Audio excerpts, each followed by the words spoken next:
This is Frank Horn again, and I'm going to take you back to the Fraser Valley line. This again is over about 40 years since the film was made, and the commentary has been done in 1990.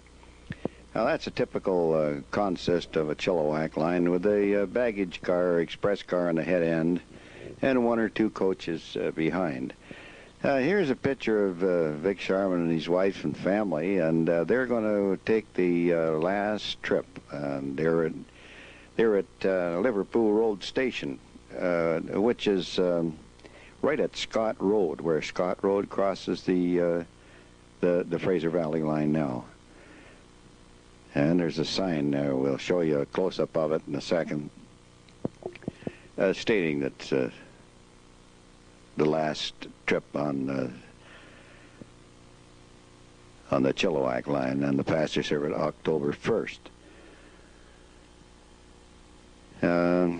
It's sure nice to have Vic right here with us, because he's filling us in on a lot of stuff here that we didn't all know about.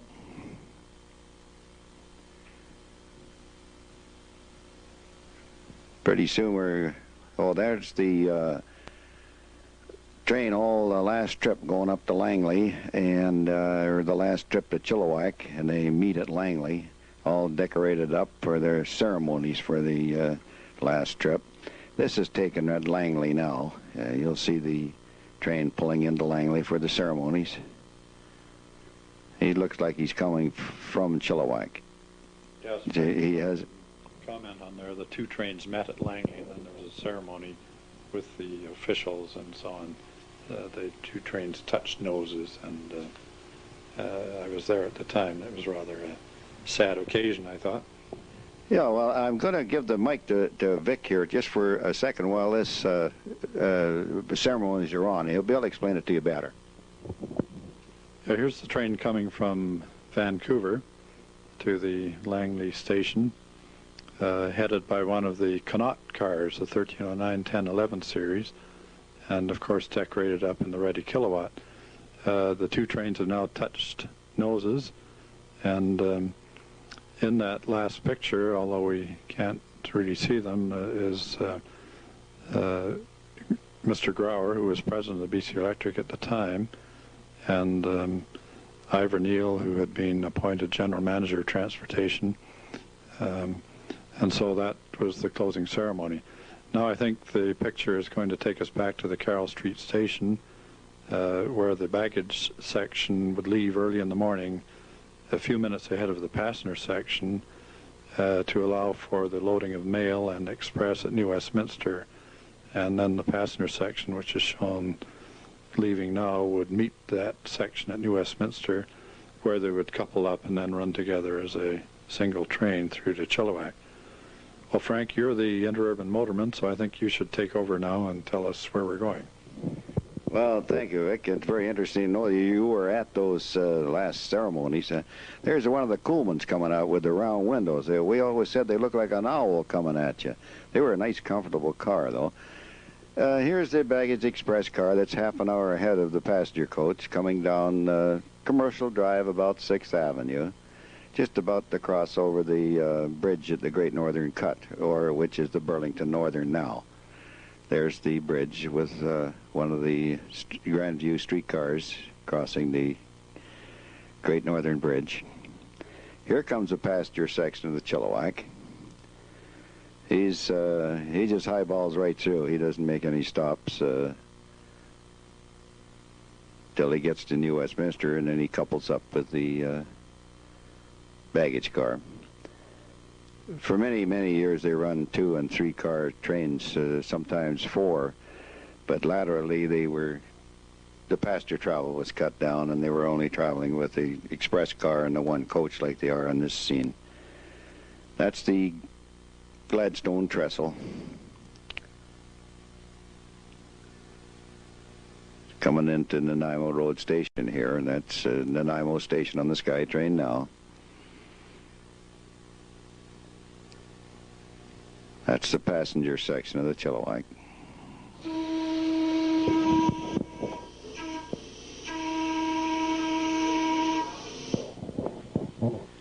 Yeah, here's the baggage car coming down on the Columbia Street.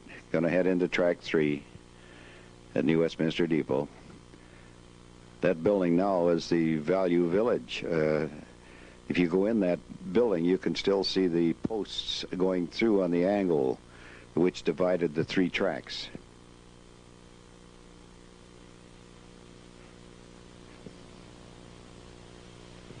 Here comes the passenger section.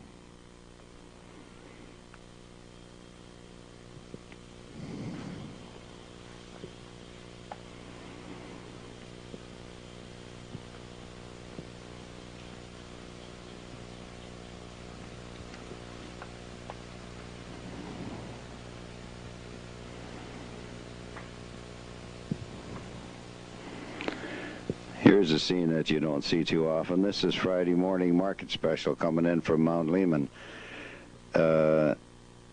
He's pulling into Track 2. That'll be the Central Park on Track 1, the market special on Track 2, and the number 2 on the Chilliwack ready to leave.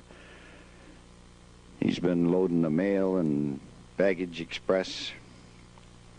Just about ready to go. Now there's the parking ramp is right behind that depot now, but this is many years ago. Here he goes. We're on our way to Chilliwack.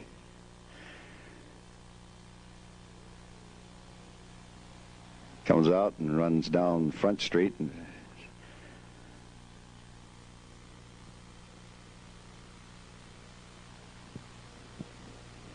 there we got all them tracks. He's on the BC Electric track is the first one, then the CPR, then the CNR, and then the Great Northern tracks. All in the side by side there. Now he's heading up the ramp towards the bridge. Quite a steep little incline.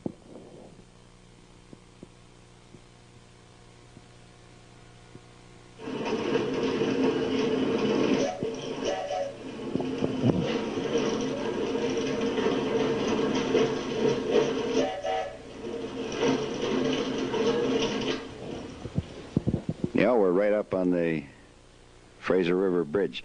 Now this is shared by the Canadian National Railroad, the Great Northern Railroad, which is now Burlington Northern, and also the used to be the BC Electric, changed to BC Hydro, and now it's called Fraser Valley and Southern, if I'm not mistaken. Is that hit you right there, Vic?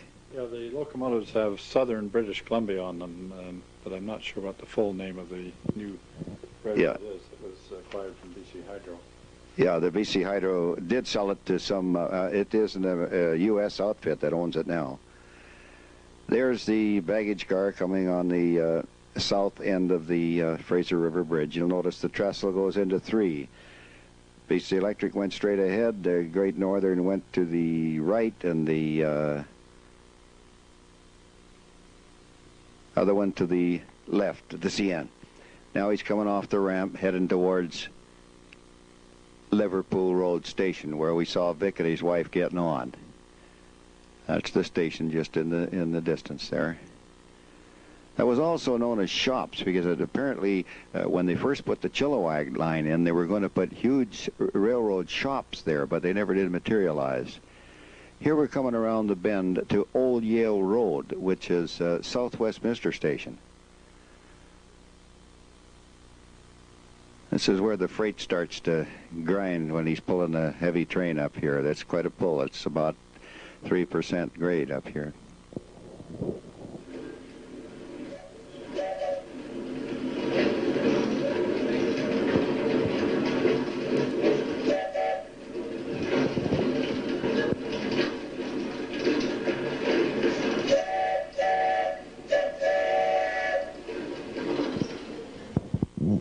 Yeah, we've gone past a Jorth Road Station. We're heading towards Scott Road Station.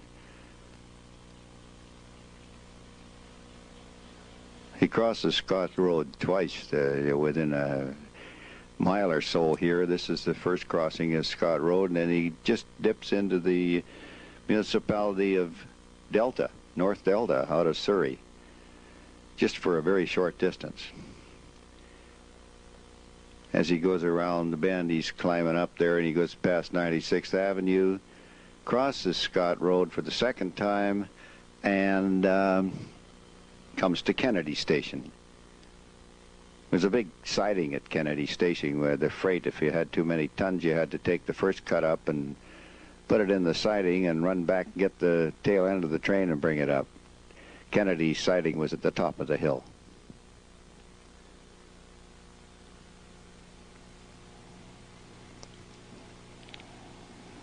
It's very populated there now. Frank, I note the viewers may notice that the trolley pole arrangement on the trains, this train is different to what was on the Central Park line. You notice that the front trolley pole on the baggage car was pulled down, and the pole on the rear car was up. I gathered there was a reason for that, in case the pole broke on the front car or the back car, at least it would fall onto the right-of-way. Do you remember that as being the reason for that pole configuration? Yeah, apparently that if the pole did come loose, it would go right down the aisle of the coach, so they've always run with the back car. Well, we're traveling right along here. We're down at Sullivan Station now. We've crossed the King George Highway, and this is Sullivan he's coming into. The film eliminates several Hunt Road, Craig's, and Newton stations. Yeah, we're coming across. This is the Serpentine River, and this is where we cross as Highway 10 at McClellan Station.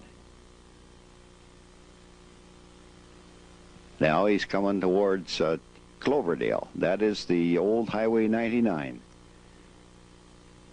Cloverdale Station. You'll get a glimpse of the old this old substation here, which has just recently been torn down, or knocked down. It was all solid concrete. There's the station, the depot.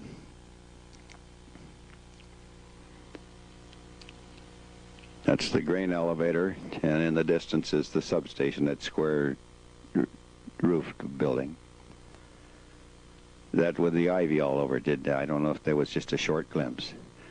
Now we're on our way. We're going to heading for Hall's Prairie, which was a meeting point for the trains, siding, and also a station. He's moving right along here. You can see by the way the cameraman's bouncing there. That's Hall's Prairie Station. Just around the bend is the siding, Hall's Prairie siding.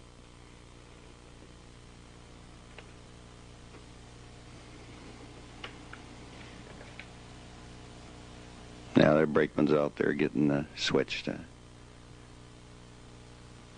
taking the hole there.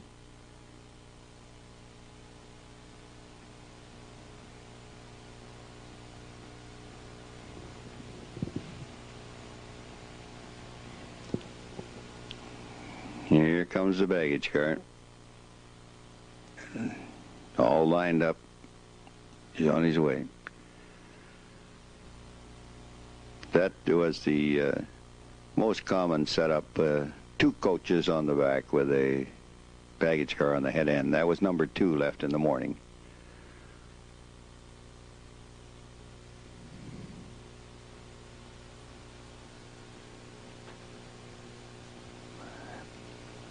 Oh, he's leaving Hall's Prairie. He's getting by Hunter and Anderson. This will be Anderson Station.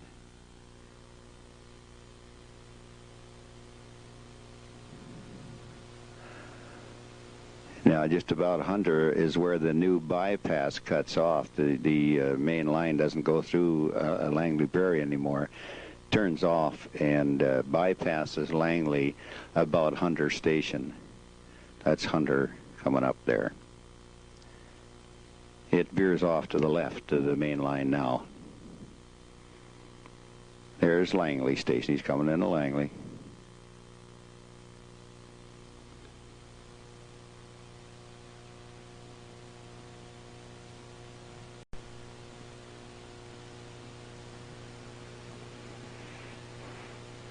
Now this is the blue mail truck there. He's picking the mail up off the baggage car, and the traffic there was the that was the old Yale Road or Trans-Canada Highway at that time.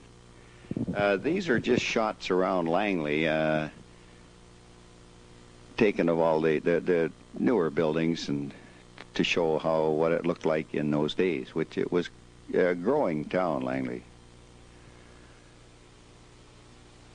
There's the Brackman Kerr building. The railroad went right alongside of it.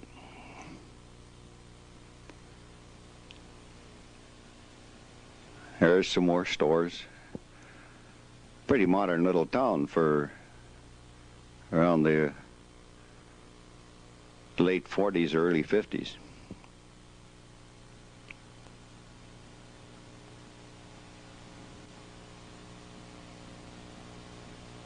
That's the Trans-Canada Highway. There's the schedule board on the side of the station, let you know what the time the trains are due in both directions.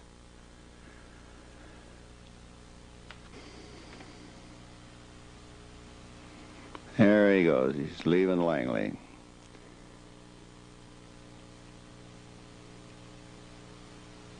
Right by the Brackman Kerr, and he's going by Norris. Now, this is where the bypass, the new railroad, cuts back in, and it goes right along the side of Highway 10. This is Milliner Station.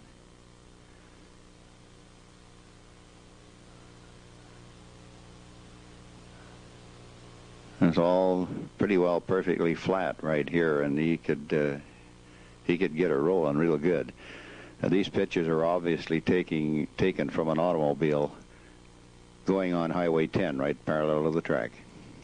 Right now, this part of the track is shared by the CN, CP, and the Fraser Valley line for the coal trains. They cut off at a Harmsworth station, which is just a couple of stations up the line here. We come to Jardine first. Jardine is where the road cuts off to go to Fort Langley.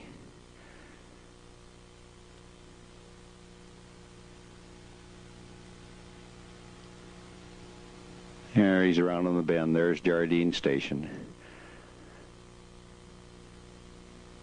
And right just about here, it must be where the freeway goes underneath the line.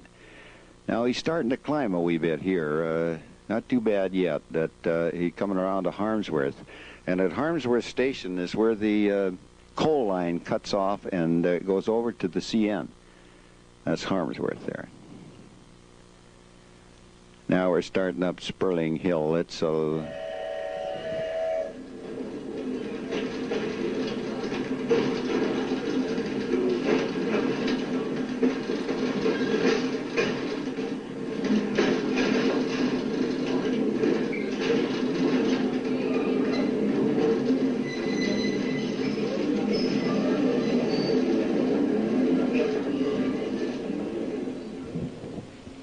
That's quite a long hill. That's quite a pull for the freight train. But this is Sperling Station he's coming into here, and I don't know the name of that crossing there, but it just around the bend is Sperling, and he's on the top of the hill now. That's the whistle board for Sperling.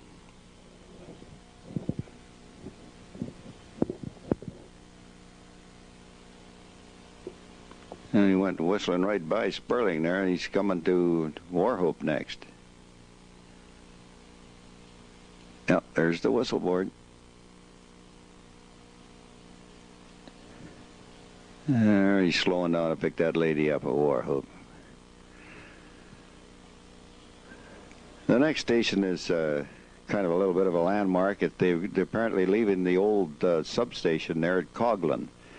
And you'll notice the milk stand where the one of the many milk stands all along the line when they had the milk train on. And at Coghlan Station, there's the substation. Right across the track, there's the milk stand right by the station. You'll see them pick up them milk cans in a sec, or deposit some more.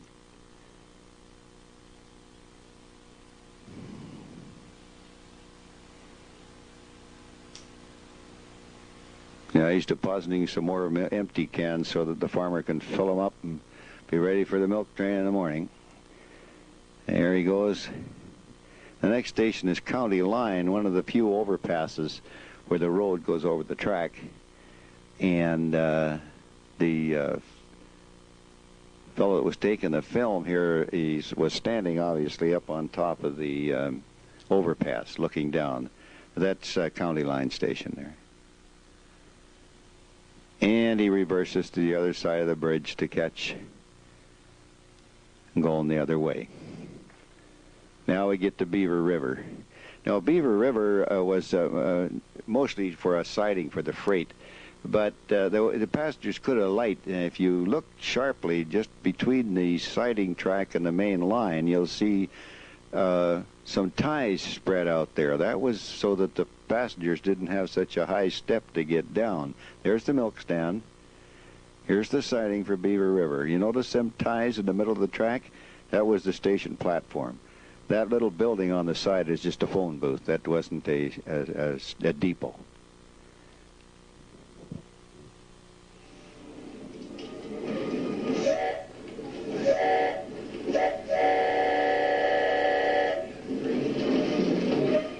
That's by Jackman. He's heading for Lombard.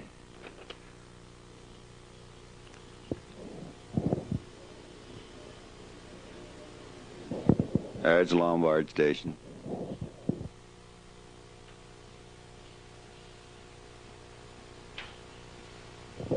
Now, Rand State is omitted, but that's Bradner up ahead. That's the general store, that white building, and that's Bradner Station. There's a siding there. Quite often the freight would pull in there to eat. It was dinner time by the time you got to Bradner. Now we're heading towards Denison. There was also a siding at Denison, just past the station.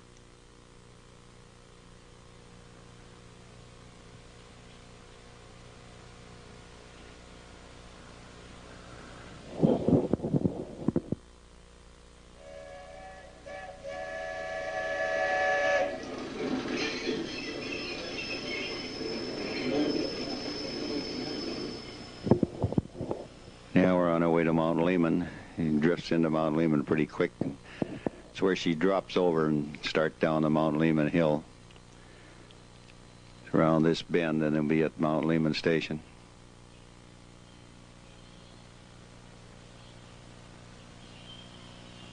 When I was breaking in as a motorman here, I was with a motorman called Al Powys, and a horse got on the track, two of them. We had to chase them halfway down Mount Lehman Hill, and Al was really worried I was going to scare him and chase him onto a trestle. And apparently if they get on the trestle, they fall through. This is a steep hill down here, and it winds around down Mount Lehman. The horses run down the side off the track anyway.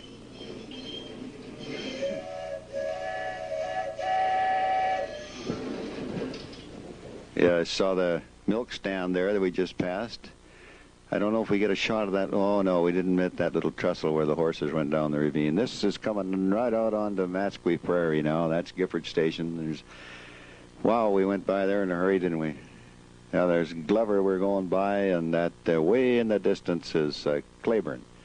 Now, this is where we cross the CPR track. And the brakeman's got to get out and go and lock himself in this little room by throwing them levers. And if he doesn't throw them right, he can't get out. I'll show you where the little house is in a second. That's Mount Lehman Station, and right in the foreground there is the little house where the signal. And the brakeman, when he goes in, he throws these four big levers, and it puts the oh, you notice the mail dropping off there for the mail truck. Oh boy, he's gone already. You'll notice the signal go down there. Now that's stopped for the CPR. And then there's a time clock there, and then he pulls the last signal and gets the permission for us to cross. Then they have to stop on the other side, and the brakeman has to reverse all four levers, and then he can get out, open the door. The first lever puts a bolt right through the bottom of the door, and you can't open it. We're going to do a little high-speed traveling here now from Claiborne to past Mount Nicholas.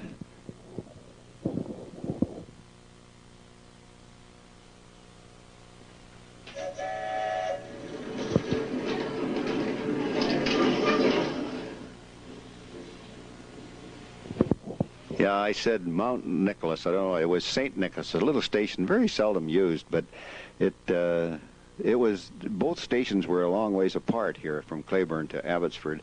And this is a picture obviously shot from the back end of the car, automobile, on the highway from Abbotsford to Mission. Yeah, we got on the Chilliwack line, the motormen used to pack their own whistles, and they were a high-pitched one, quite a bit different than the muffled ones they used to use in town. They were so shrill that the people that built the houses right next to the track used to complain about the noise, so they were all muffled ones in town, but the Chilliwack motormen were allowed to put the three-tone shrill whistle on, which sounded way more like a train. Yeah, he's pulling into Abbotsford. You'll notice that truck is waiting there for the mail. Boy, they just throw it in and away he's gone. That's when the Royal Mail used to move fast.